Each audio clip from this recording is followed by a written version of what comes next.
Yeah, pretty much the same. Yeah. Okay. So, and what's been her working number? We're usually around like 50, 55. Okay. And then, so catch me up. So you see dogs, she's becoming reactive, right? And then you're trying to de-escalate her or stop her. She generally seems a lot more on edge. Okay. She had like a month or two ago. Okay. Yeah, especially with other dogs, like we never got to a point where it was like really smooth every time we passed. Sure. Before we went on our trip, she was doing pretty decent with like looking at us and not freaking out at other dogs. And there's been a few instances recently where she's really starting to kind of lose it. Okay. And it seems like there's certain times where when we're, not every time, but sometimes when we're nicking, it's like inciting her more. Yep. I think we might have talked about at some point previously, but I don't know if the number's just too low. It's probably going to be it. Yeah.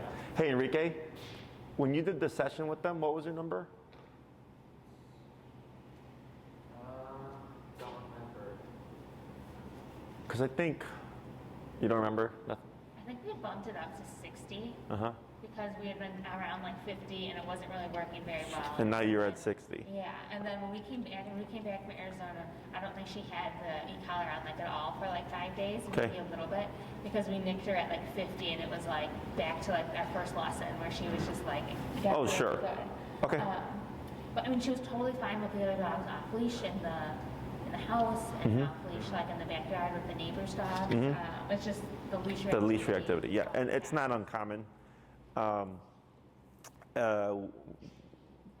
There's the way the dogs perceive things is just contingent on what the context is. Yeah.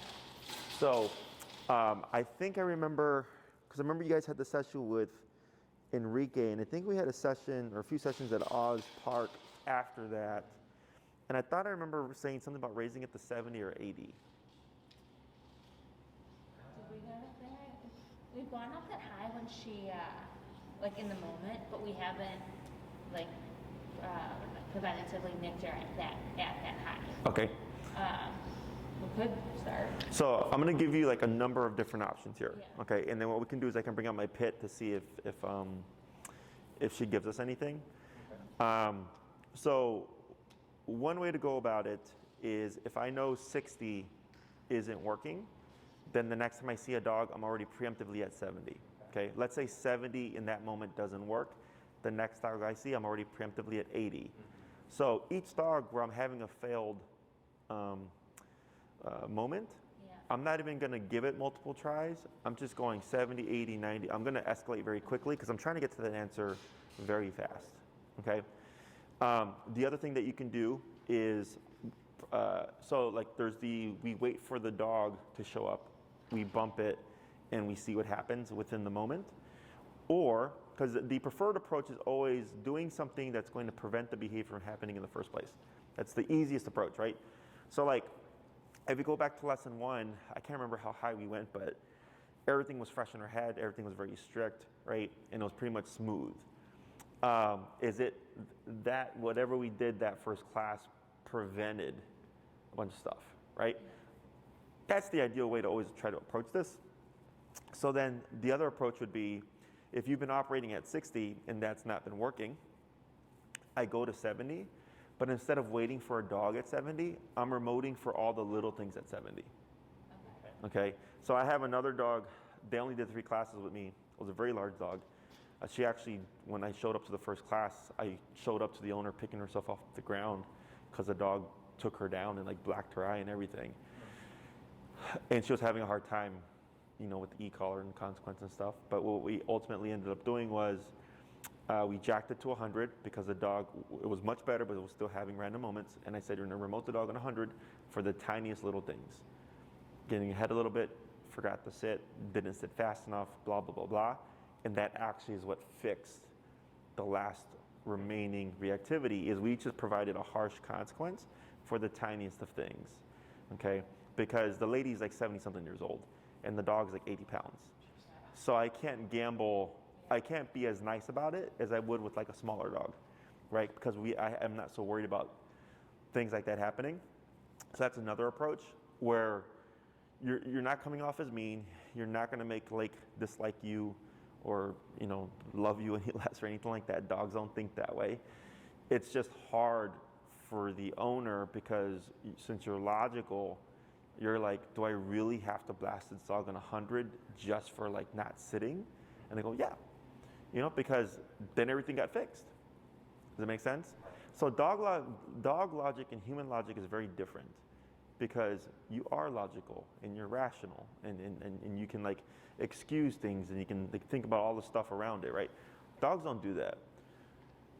So like for her, it may be worth taking 100 when she's being reactive, okay?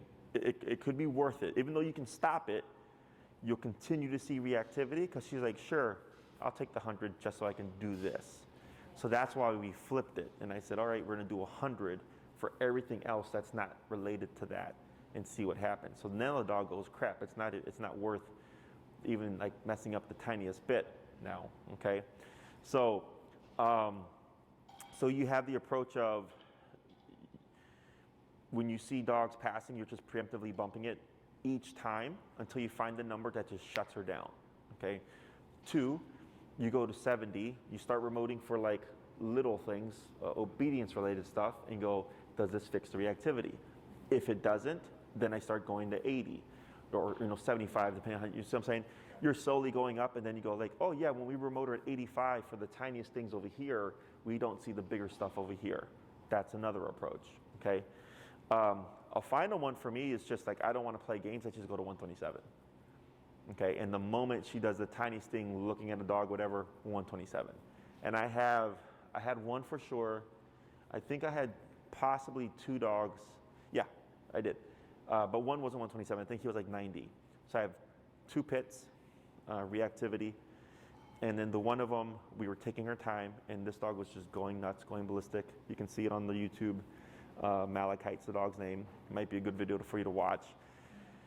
And by the 4th or 5th lesson, I told the owner, like, this is dragging out too much because she wasn't making any progress. So we just came in one day, I said 127. And we brought dogs out. We brought like 4 or 5 dogs out. And then for the tiniest like little look or anything, the tiniest whine, 127. And the dog calmed down very quickly. And then I didn't see her for 3 weeks because I told her, take 2 weeks to practice this, let me know what happens. And then I think her car broke down or something. So I didn't see her for 3 weeks. So then when I saw her again, she's like, oh yeah. She's like, and we saw her outside where the dog was at its worst. Complete 180, okay? But it sucks because she has to 127 her dog. But ultimately, the 3 weeks of like constant corrections at 127 led to her actually correcting less over time. Because now we're at a point where the dog's like, I don't want to gamble this. Yeah. The other pit, his name's Doc, very highly anxious, very highly stimulated dog, blind, very dog reactive. We did the same thing to him, where we were trying to take the nice approach. It wasn't working very well. It was actually agitating him more, making him more anxious. And I think we went to like 80 or 90, and then that was like his 127, and the owner was able to squash all that stuff very quickly. Okay, so there's a number of approaches.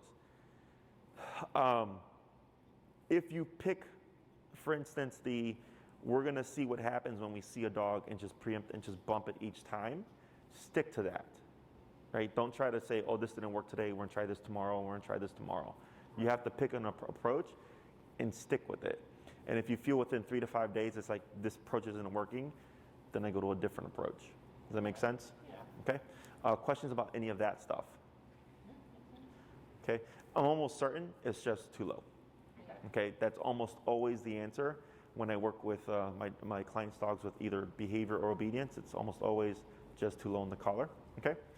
The only other thing that it could be is if you're mishandling the leash and like pulling back as you're remoting, because pulling back agitates more, and pulling up and back agitates, pulling straight up de-escalates.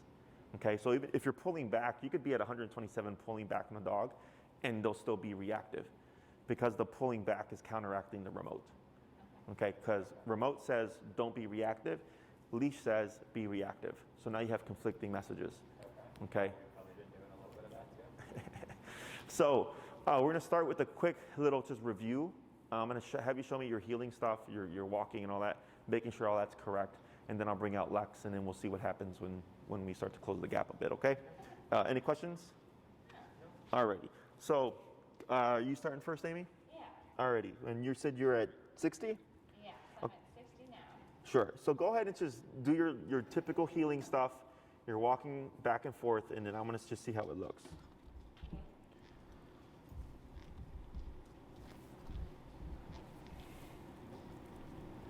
Now, when you walk, or do you usually walk with that leash that short?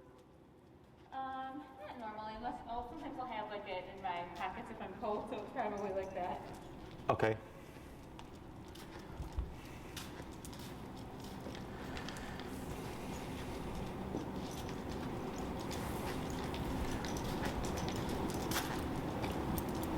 Okay.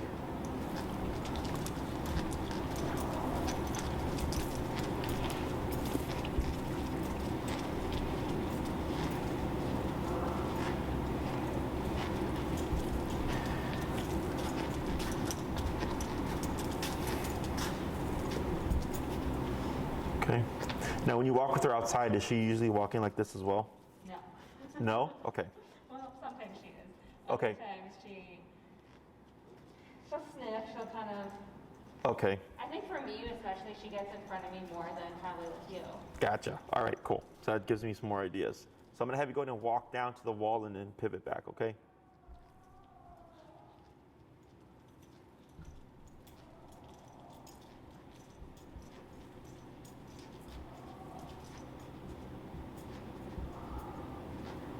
Okay.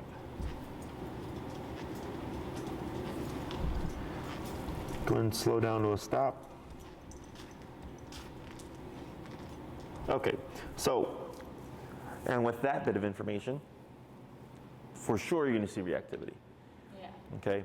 So the heel is, she's more concerned about what you're doing than she is on what's going on in the environment, okay? So when she gets ahead of you, how are you correcting it? Sometimes I'll tap and then turn back around, but honestly I don't do it all the time. Okay, So it would probably confuse her. yes, right? Because you're doing one of two things, and actually, well, if she's getting ahead of you, why aren't you not? When you aren't correcting, why aren't you? Because I'm like human logic, like, oh, she's only like an inch in front of me. That- Like, even though it's, I know I need to be doing it. Yes, okay, good. So yes, human logic, right? Because people tend to go by, oh, my dog's not pulling like they used to, Yeah. right? But in your case, there can't be a gray area because that's what leads to the gray area with the behavior. It's very regimented, it's very black and white. Heel is a standard, right shoulder to left leg. Okay, it's supposed to be that. Even an inch ahead is considered passing. Okay, and I get it. I hear it all the time. You're not the first people. You're not going to be the last people. Yeah. Okay, so I mean that actually even gives you another just approach, which is being very strict. Now, if you're still having to turn to correct at this time, definitely tells me you're too low. Okay, because the turning stuff, you know, like if you're very consistent with it, going into the second to third week, like it should be a thing of the past. It should be like we turn once in a blue moon. So like my dogs, if I take them out and I tell them to heel and I walk, and I used to live on 11th and Wabash. So are you guys familiar with the Grant Park area? Do you know where there's that big, where the walking legs are? There's like that bridge that goes over the Metro. So I lived like 3 blocks from there. And we used to off leash, 3 dogs, sometimes 4, in perfect heel position, walk all the way down, over the bridge, down to the lakefront, up the lakefront, up to the river, all the way down as far as you could go, all the way back without having to turn once, okay? And that's simply because in the beginning I was strict, but then also having that appropriate working number where my dogs, no dog, wanted to gamble breaking position, okay? So the concept is super simple, right? You go that way, I go this way, and I remote you. So once they learn that concept, it's just a matter of finding that level that's gonna make her think, I don't really want to gamble the hit because the hit sucks, right? And you gotta remember, dogs bite each other. I understand for some people it's uncomfortable to go higher, and you might get a yip or a yelp. I have a dog right now, his name's Wrinkles. whose number is like 80 to 90. Friendly dog, loves everyone, loves everything, but he is a bulldozer. Okay, he's a little bulldozer. And unless we're at 80 or 90, which yes, he does yelp, he will not listen. Okay, like his owners, they come back, the husband's fine, but the wife, again, feels bad, so she's always about at 50. So in the beginning of the lesson, it's always her at 50 and him not listening, and then eventually we end up at 80 or 90, and then all of a sudden, he's listening. Yeah. You know, and in his case, it's very uncommon.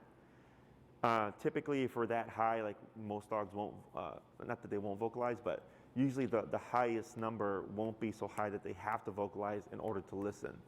In his case, he just happens to be that dog, or where you have to be at 80 or 90, which he does vocalize, but anything lower than that doesn't listen, you know? So, as what I would, and she was doing it a little bit here, wasn't too bad, but I could see where she was a little bit loose. The way you're holding the leash as well, and because earlier when you started, you had it really short, you had it really tight, and that tightness actually works against you. Remember, so if you have your leash slack and actually take up a little bit more, right there. Okay, so you see it with your leash, it makes like a bit of a J shape, right? The bottom of that J, you see how it's like right next to her armpit? Yeah. Okay, that's like the perfect loose length. Okay. When you have the space to do so. If you're walking down a sidewalk and you know there's no dogs behind fences and you can see straight ahead of you and you know it's clear, you want your leash to be slack, okay? Because this gives you a very clear visual of, is she getting ahead of me? Because typically when people shorten the leash, the dog will only go an inch because they'll feel the tension on the collar or whatever, so that halts them from going any further. But if she wanted to take more, you wouldn't see that because you're not giving her the opportunity. This gives her the opportunity, okay?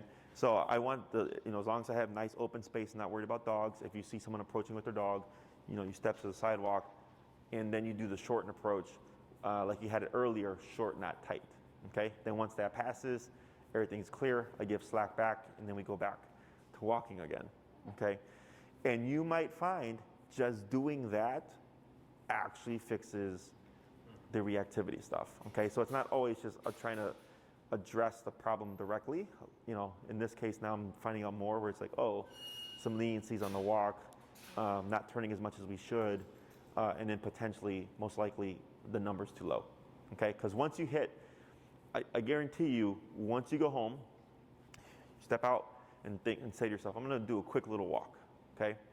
You start at 60, she gets ahead, you turn, you tap, she comes back to your side, and then in a few minutes she starts to go off again, go to 70, turn and tap, and once you hit the right number, you're gonna find after one correction, all of a sudden, she's perfect, okay? Because again, it's just a number. What's gonna make it important enough for you in this context to do what I know you're supposed to do and not gamble repeating the offense, okay? So like for humans, that's why we have different degrees of consequence, right? If getting a red light ticket, I think that's $100, maybe $150. Imagine if that was like a $5,000 fine. Right. No one's running those red lights. Yeah, right off the bat. No, $5,000 fine. Yeah. No one's gonna run red lights, right? Rolling stops. Everybody in Chicago does them, right? I got stopped by a cop a couple of years ago, did a rolling stop. Cop pulled me over. She's like, do you know why I stopped you? I was like, I did a rolling stop. And she was just kind of like, oh, well, license, right? And she took my stuff and came back. She's like, thank you for being honest. I'm gonna give you a warning. Guess what? You still roll stop. I still rolling stop, right? Because there was no consequence there, right? So it's the same thing, except we have different forms of consequence. We have financial consequence, we have emotional consequence, there's physical consequence, right? Because we have different things that we value. Whereas for dogs, if you're like, you know what, like you're not getting any more dog bones for like the next month. Like she doesn't know, she's not even aware, right? It's all about the now, and it's all about the physical, okay? That's all you really have. Dogs don't do timeout, dogs aren't introspective, dogs don't think about what they did yesterday, they don't think of what they're gonna do tomorrow. Yeah. They're all about right now, okay? So what are we really learning right now in terms of behavior? Everything, even if it's tiny. Yes, and what else? Everything. Little things can help with big things. Yep, what else? Everything has the same value. Yeah, you just see it as an inch, but for her, she's just like, I'm getting to do what I want, right? But the main thing is number. The number. Okay? Because in all those contexts, it's all about the number, right? Because I don't want you to walk out of here, go home, and then find yourself turning 15 times in a walk.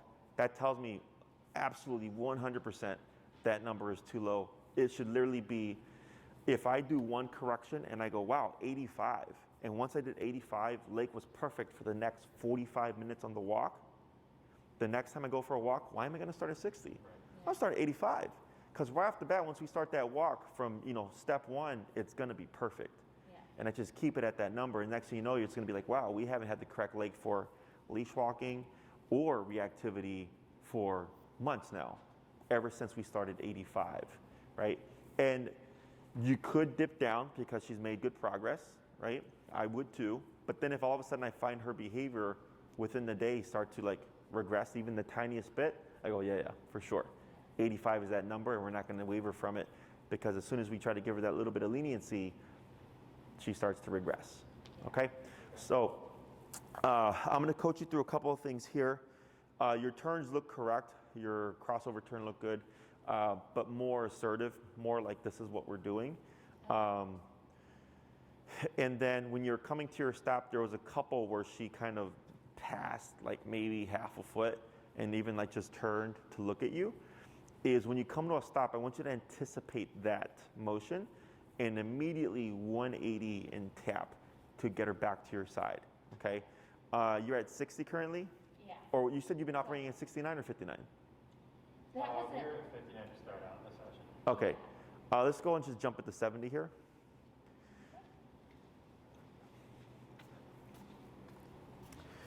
And heel. Turn, tap.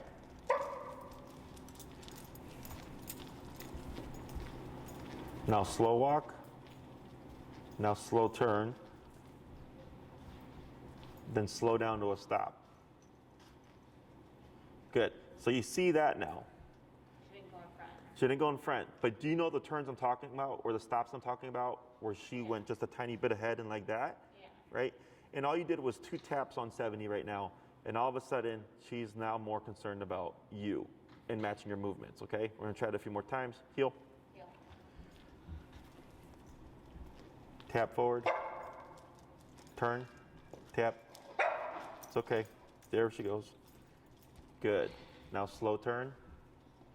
Right, now keep forward. This is okay. Now to speed up. Good. Now slow turn. Speed up.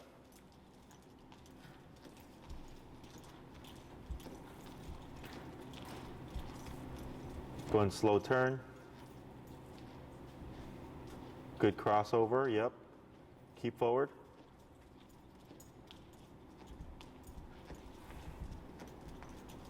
Going to cross over again. Good crossover, yep. Go and speed up. Going to go to a pivot. Good, and stop. Good. Now that stop right there was an unfair stop. Because I just turned and stopped. Yes. Instead of going.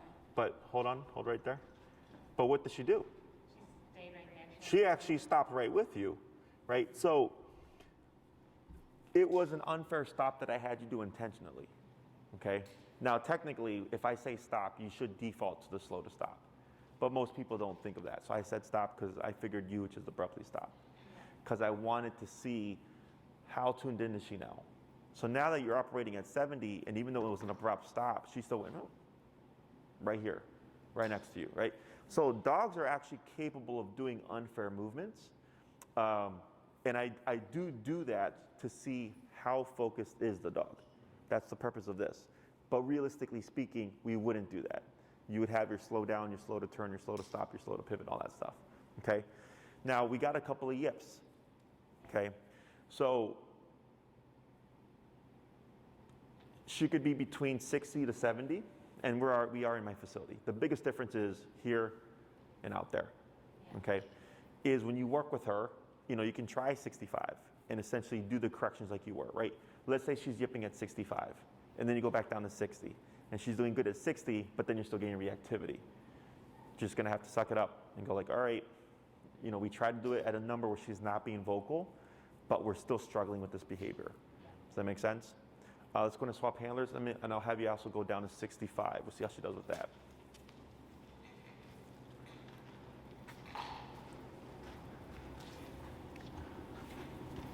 Excuse me.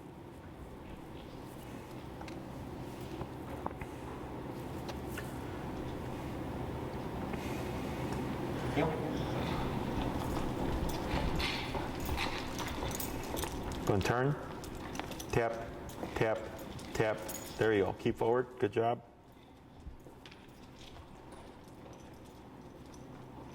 Slow turn. Good turn. Yep, going to pick up your pace. Tap. Keep forward. There you go. Tap forward. Turn. Tap, tap. There you go. Good. Keep forward.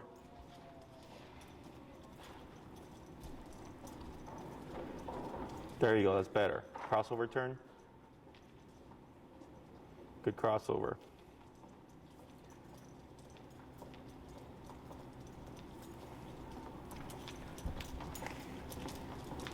Good. Slow turn. Good pivot. Yep.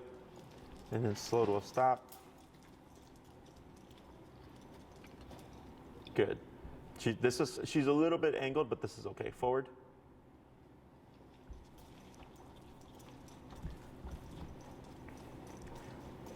And slow turn. Good. Going to pick up your pace.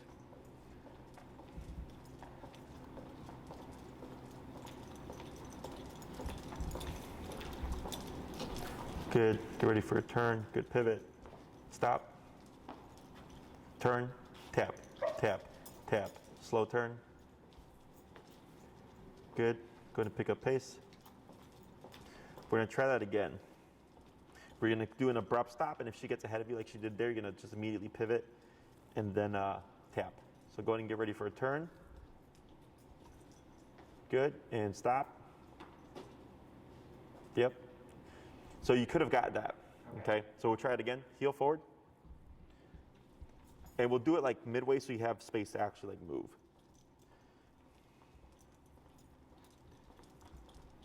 And turn. And stop. Turn. Tap. Tap. Tap. Good. Slow turn. You got it. Good. Forward. Good. Turn. Tap. Tap. Tap. Tap. Tap. You got it. Good. Slow turn. Keep forward. Yep. Keep moving. Tap. Tap. Good. Keep forward. Keep forward. Keep forward. There you go. Good. Slow turn. And slow to a stop. So she's doing something. There we go. That's better. That I noticed in the beginning is how often would you say like you turn and tap to correct her? I'd say probably once. A couple times a day. A couple times a day? Okay. It's pushing her out. Right, yeah. It shouldn't push her out. It should bring her in. Okay? So there was one point where she was already anticipating and she fanned out and I had you turn and then start tapping. And I think within like the fourth or fifth tap is when she finally went, ooh, and came in. Okay, that's also a problem that we want to fix. Okay, tap should never mean move away from me. Tap should always mean move into me. Okay, so to correct that, when you do turn, be generous with those with the tapping, right? So I'm going more of a tap, tap, tap motion instead of the tap, tap, tap like it was in the beginning, because she's had months of this. She has a very good concept of what's expected of her. It's just a matter of getting her to break that moving away motion, which is really just putting more pressure on her. The first thing it's going to do is push her away. Okay, because a dog's first instinct when put under too much stress is typically flight response. Okay, and then when she realizes flight response isn't going to fix the problem, then you're going to start to see her lock in, okay? The next thing I was gonna point out is her face here. What does that face look like?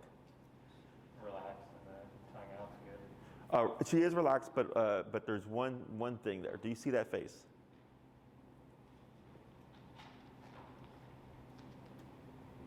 Trembling. What else? Look at the face. Eyes are red. Smiling guy. It's the I fucked up face. Oh, okay. Okay? If you look at her, like she's like, whoa, what is this? Okay? Because you're putting so much discipline and pressure on her. I want to see that. Okay? Ideally, we see this way back when, in the beginning, and then we're smooth sailing, right?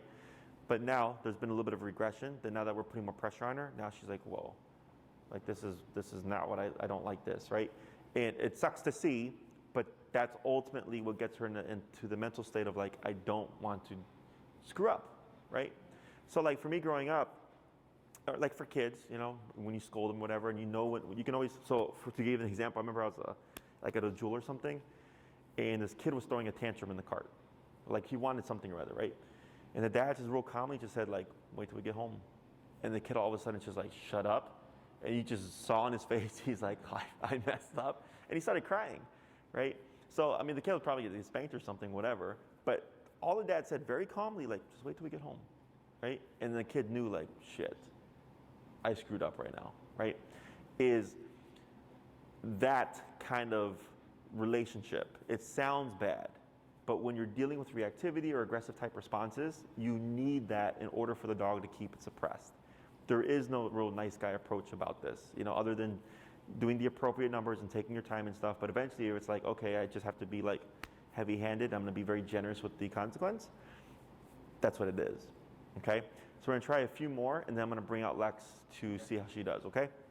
But yeah, whenever you're working with her, you were correct. She was panting and stuff. She was venting all that stress. You see how she keeps licking her lips? I can just see it in her eyes here, especially when you're walking. She was looking at you like, oh, am I doing the right thing? Is this correct, right? Because now we're in her head, and she was looking even a bit paranoid. I don't know if you saw that too when she was walking. And that's how this works. Be more concerned about me than you are about the dog in passing, okay? And heel when you're ready. Yeah, turn, tap, tap, good. Slow turn. So anytime you see her fan out to the side like that, I'm gonna have you do exactly what you did there. There's the paranoia I'm talking about. Keep forward. There she goes, now she closes the gap, that's good. And then slow down to a stop here. What did you do there on that turn? I didn't slow down. Yes, I'm not worried about that right now. But what did you do during that turn? That we don't want to do. How did I lead with my right foot? You started doing this with your left hand. You started pulling back on the leash. So that tells me you're thinking she's getting ahead or getting out of line, or maybe you just feel like you needed to. You shouldn't need to. She's following your lead. There's no need to try to restrain her. So on your actual walks, if you find yourself doing that, you want to catch yourself and stop and see what she's doing, because if you're doing a crossover, it can happen where the dog will get ahead. You would immediately then pivot to correct that, just like anything else, okay? And usually a giveaway is the left hand, because you're like recognizing something's off, but you're committed to the turn, so you're doing that as a means of like compensating or whatever to get her to keep in position, when really we would use that opportunity as a means of like, are you staying in position? Oh, you're not. Now I'm turning and correcting you. Okay, let's try it again. Heel.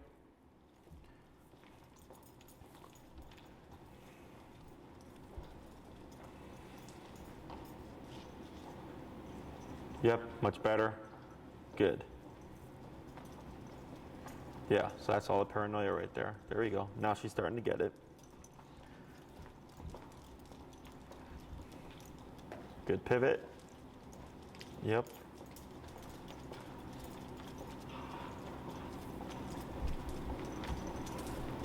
And you're gonna try another crossover here.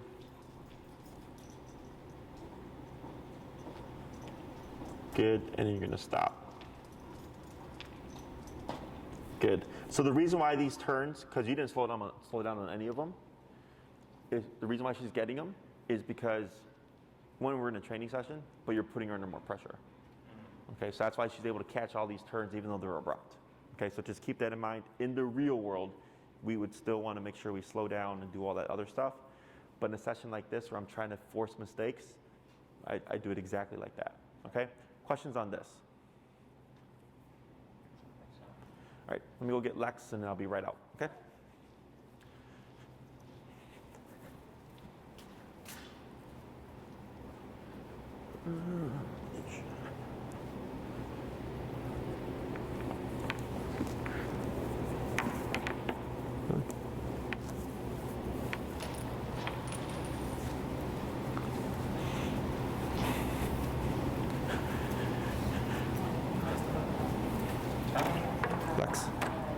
Lex. Come here. Sit.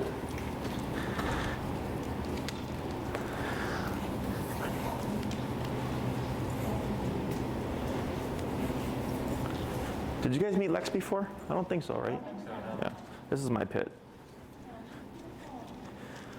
Let's see here. So we're going to use this as a means of reading her behavior. So I'm going to have you come a little bit forward. I'm going to have you sit, stop over right there. Lex, come here. I'm going to bring, yep. A little bit more forward. A little bit more. Right there. Okay. So what did we see change since I went to get Lex in before? She was a little farther away from me the first time. Face-wise. Ears are a little bit more forward. Mm-hmm. What else? No open mouth anymore. Right. So when I left, her mouth was open. She was panting. Ears were back.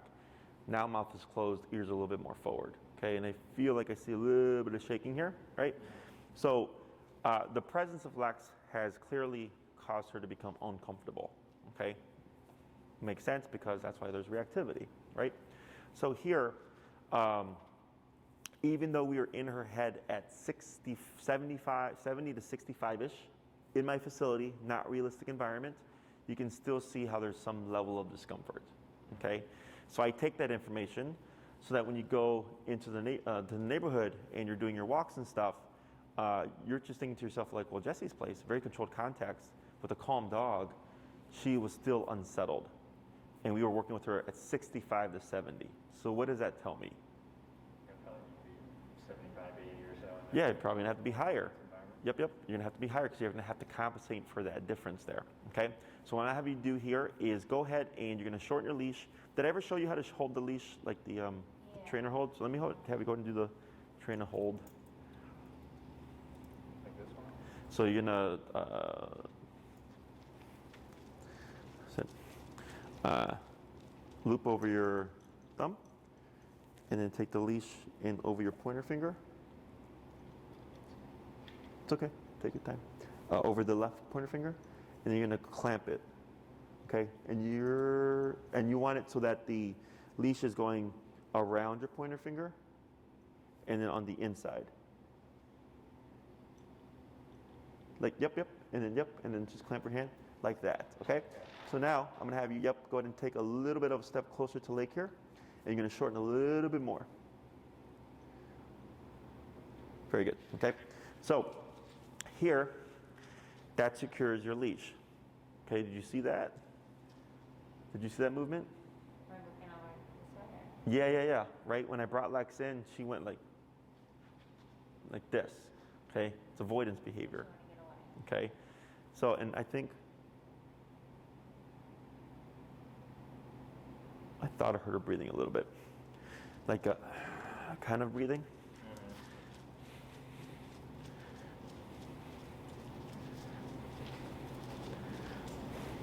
Lex, keep going. All right.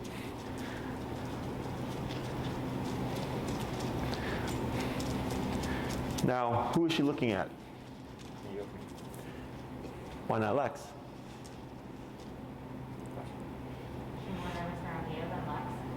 No, she's not concerned with me, but it's a good guess. Do you remember our 4 responses? Like,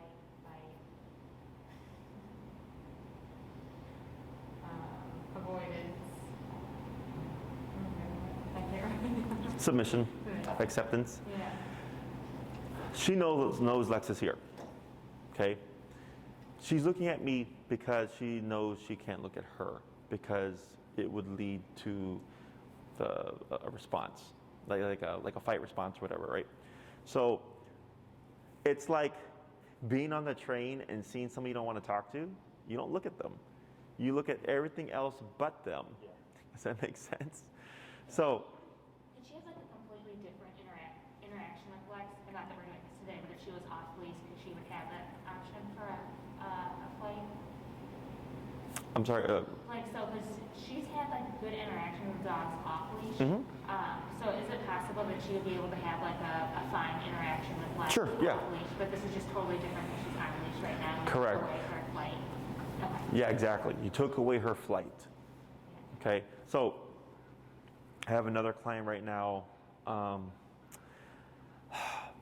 think it's the same thing. The dog is social off leash, but actually went after a dog on leash. Yeah. Okay, and the owner is like, "Why?" I'm like, "Well, there's really only 2 responses. Like the main ones are fight or flight. Like, that's what you hear like all the time, right?" And I was like, "If you remove flight response, the last thing left is fight." Okay, so when they're off leash, flight is an option, like you pointed out. And yes, it's possible she could have a completely normal and fine and good interaction with Lex off leash, right? But right now, because she's on leash, and we removed that's the first time she's actually looked at her. She just looked at her right now. She was completely avoiding it because she's essentially just telling me like there is a problem there for whatever reason, but she's going to avoid that problem by pretending Lex isn't there and focusing more on me. Okay, and we did nothing involving a dog right now. All we did was put a little bit more discipline. We bumped the number 10 levels, went down to 5 levels, did a few more corrections, tightened up things a bit, and all this is on her own. Mm-hmm. Okay, so that's why I would say like this approach is the easiest approach, just getting the dog's head outside of the problem, because when they get agitated and they're reactive, and like if you're too low, you can incite more reactivity.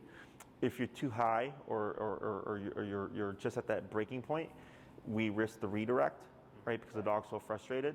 It's part of the process, or can be a part of the process, but I'm trying to work it in the sense so that you're not worried about that. So for us and my dog trainers and handlers, like they've been doing this for a bit now that they're kind of already expecting it. So they're already prepared for it, but they work with several dogs a day. Whereas you're just working with this one dog, and this is, I'm assuming, your first dog that's like this to this degree, right? So there's a lot of variables that go into that. So this is the easiest approach. Just tighten up all the obedience stuff. Hold her accountable at a higher number. Okay, we didn't go up that drastically. We didn't go to 127, just went to 70. She was a little bit too vocal. She was handling 65 better, right? But what ultimately dictates if we stay at that number is her behavior, right? And like you could go to 65, and for 5 weeks she's perfect, and then all of a sudden she's reactive again. Well, what does that tell me? Got to go up again, right? And just so you know, I've never had a dog not have a breaking point. Okay, that where the owner gets concerned, like, oh, like is this it? Like, is the dog ever gonna is gonna keep becoming resilient to the power? I'm like, nope. Because if worst case scenario is if I needed to, it's just get another collar, and I got a dog that has 2 e-collars that go off at the same time. So now there's more contact area, and I've done it before, but the number's lower now because we have more getting across. Okay, so there's always an answer. It's just whether or not the owner is willing to accept the answer. Okay, so I'm gonna do a little bit more walking around here with Lex. We're gonna watch Miss Lake here. I'm gonna move Lex on the inside, make it a little bit more uncomfortable.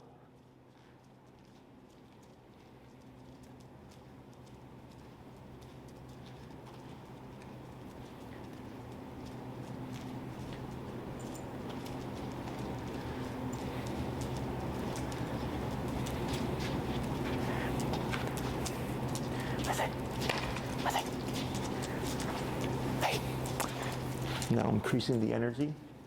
Lex. Hey, how you doing? Hi.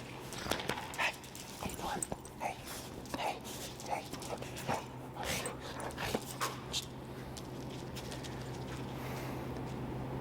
Good. She's starting to shake. You see it? See what? She's shaking on her hindquarters. Okay. So she held herself really well. So it's not the biggest change, but you can see where the energy she didn't like and the stress of like having to be in front of it started to seep in, and then the shaking happens. Okay. So here, I can tell you Lex doesn't like Lake.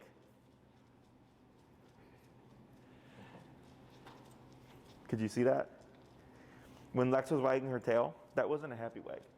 Yeah. That was I sensed tension wag.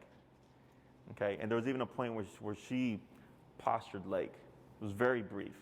When I was interacting with her and she turned to Lake and she did a quick little posture like this because she's reading her energy. And she's essentially saying like, try me. Okay, so then, then I... Lake's negative energy right now? Yeah. So when we work with dogs, I say it all the time. I tell people it's not just reading your dog; it's reading the other dogs. So like I was doing a socialization, and then I brought like my Chihuahua out, and he right away when I tried to bring him in, fanned out at the end of the leash, and he was like this. And the dog was just like Lake, just sitting there. And the owner goes like, "Wow, like he really just doesn't like my dog." I'm like, "No, he's reading the energy." You know, that even though to you it just seems like your dog is sitting there. There's so much going on within the body language, the dogs pick it up right away. So then I was like, if it was another dog, my Chihuahua just goes right up to him. You know, he's a Chihuahua. He's a little jerk. He likes to like try to mount them and stuff like that. But this dog, he's like, no, I'm not going to try that with you. I actually want to be at bay. Lex does the same thing too. If I try to bring her in and there's too much tension, you'll see her pull back like this, and she goes, I want nothing to do with this dog. Okay? Questions about any of this stuff? Yeah. What did you think the answer, or what did you think we would cover with this stuff? Flex. Just in general today? Yeah, like coming in, did you think it was going to be like something different? Did you have an idea that like, oh, it's probably going to be a higher number? Yeah, I think we knew higher number, and just like in general, I think I knew that it was probably mostly us. Sure. And us kind of getting away from some of the things that we had learned. Uh-huh. So when we have kids, you're a parent 24/7 for the rest of your life, right? Now, how much control you over have that person is different, because obviously they hit 18 or move out the house and stuff like that. You're not going to have that control like you did when they lived with you, right? But for Lake here, you want to remember permanently, she is a 3 to 4 year old child here. She's never going to mature to an 18-year-old to a 21-year-old, get a job, and I'll pay the rent, okay? She's a 3 to 4 year old kid. A 3 to 4 year old kid needs to be told what to do, right? We wouldn't trust a 3 to 4 year old child to like take on, you know, certain responsibilities because it's just too much for them, okay? So same thing for Lake here. I know the impression and the thought process, because it's a very common one that's still kind of lingering from before, which is you just teach the dog and they should learn to be a good dog. That's not how it works, okay? Dogs respond to the environment. They respond to what's around them. So if you're just giving her lots of structure and discipline, she's going to give you that in return, a structured, disciplined dog who doesn't become reactive. But let's say you tighten up everything, and for a year, she's amazing. Then one day she decides, like, I'm going to be reactive today, for whatever reason. Most people go like, oh man, what happened? And then like they kind of fall back, and next thing you know, the dog becomes more reactive. Where for me, I just go, all right, consequence. And for Lex, she's given me, I think, definitely at least 3, maybe 5 times in my life with her, and I've had her since she was 3 months, so like 8 years, where she's randomly become reactive. Okay, I remember one time I was walking, Lex, sit. I was walking across Wabash on 11th, and I saw my neighbor. And we'd walk past my neighbor and their dogs several times, and their dogs were like just chill. Randomly, just blew up out of nowhere, and I was completely caught off guard. So I don't know exactly what set her off, because I wasn't expecting my pit to become reactive. But I just remember like looking at her and going, "What the hell is the matter with you?" And she just looked at me and said, "Oh shit," and just like ran to my leg, you know. But I wasn't concerned about it because, well, I'm a dog trainer, and I'm like, I'll fix this if it's a problem. But you know, there's been at least 3 to maybe 5 times in my life with her, 8 years, where she's randomly become reactive. Okay, so and if she does, I just correct it, and then we continue our life. Okay, To this day, I correct my dogs over 8 years. But it's just the corrections are very far and few in between. Okay, so you're in the process where it's going to be a lot more, and then you're going to get gaps of like, oh, we didn't have to do anything, and then you're going to get bigger gaps and then bigger gaps, but never become complacent. Yeah.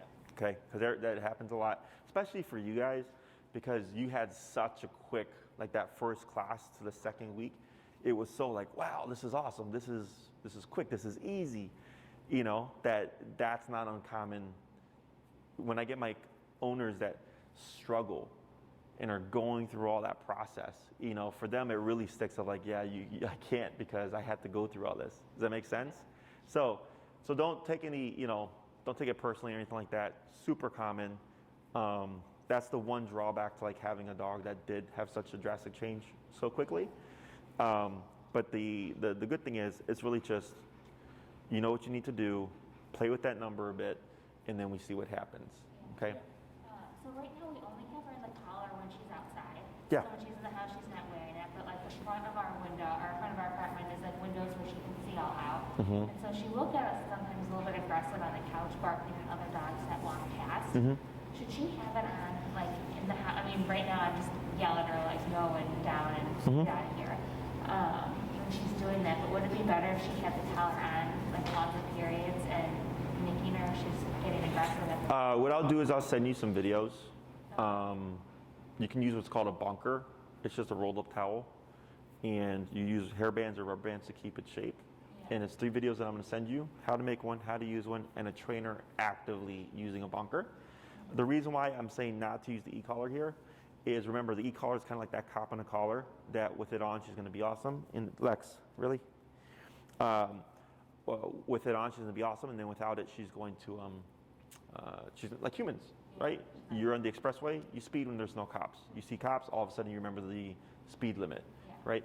So the bunker just it's not contingent on having a collar or not. So I'll say that would be my preferred approach within the home. So you're becoming behavior stuff inside the home. It's easier because it's just don't do that. You wouldn't use that to correct her, like if she didn't stay in place, you know, or whatever. You would any obedience type stuff you'd use a remote, and anything outside would be remote. Okay. Other questions? So we are fostering a dog for the next few weeks or so. Okay.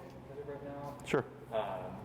We've got the agency gave us like kind of like a step-by-step on like introductions and stuff. And she's obviously been around other dogs before. We're curious if you had any specific instructions. I mean, like our plan was to take them out on like a distance walk to start out, and maybe go like into our fenced-in backyard, and then go in from there. So it's not like seeing another dog. For sure, yeah, because you're trying to avoid that. Yeah. I would do whatever you've done before. You know, that is how I go about it. Is I go on a nice long walk, introduce them in a neutral area. I do like to bring the dog in first, the visiting dog, into the yard, and then lake. That helps just prevent or avoid any territorial behavior. Because sometimes if you come in with the dog that resides there, and the visiting dog comes in, you'll see the dog turn around and then, Lex, cut it out, become defensive and territorial of the home. So that's a nice little workaround. But yeah, a long walk, the longer the better. You know, I always say at least, you can do as short as 15 minutes, but I prefer like 45 to an hour type of length. And then going into the yard, and then, you know, whatever you've done in the past, because you've clearly socialized her. Yeah, and she's never had any off-leash bad experiences with other dogs. It's always the on-leash issues that we've had. Yeah. Yeah, before the other dogs have gone into like a tennis court that didn't have like no dogs allowed signs, just like let them go and play. So yeah, it's kind of what we were planning on doing. Yeah. Not getting nervous, so. Sure. You know, I mean, I don't foresee a problem considering what you've told me. But yeah, whatever you've done before, and I always just don't rush things. The last thing would be that dog is a visiting dog, so it wouldn't have the same privileges as Lake would, in my opinion. You know, so like people tend to go like mi casa, su casa, and like let the dog do whatever they want, and then it creates tension with their dog. You know, because there's too many freedoms. So that's just one thing to keep in mind. If Lake has always been fine, even if the other dog or visiting dog doesn't have any boundaries, that's on for you to decide. But at the same time, the way I look at it is if I were to foster a dog, I want to foster a dog so that whatever I teach them, instilling good habits and stuff like that. So when they get adopted, they're more adopted essentially. They're more likely to keep that home because of what I did to kind of get them ready for that. So just keep that in mind so that you're not like reinforcing bad habits and creating a potential problem for the potential adopter. Okay. Other questions? Okay. Yeah, I think we know what we need to do. We just needed to hear it again. Sure. Yeah. That's fine. Just gotta get some more reassurance that Yeah. what she's got, but yeah. Yeah, you haven't exhausted your options yet. Yeah. So, you have what I told you in the very beginning, but honestly, I would just, play with the number a bit and just tighten up that obedience, see what it fixes, and then, just go up until you find that breaking point. Okay? And then I don't think you'd have an issue. Okay? Okay. All right, guys. It was good to see you again. Yep. You go. Yeah, I'll put her away here, and I'll walk you guys out.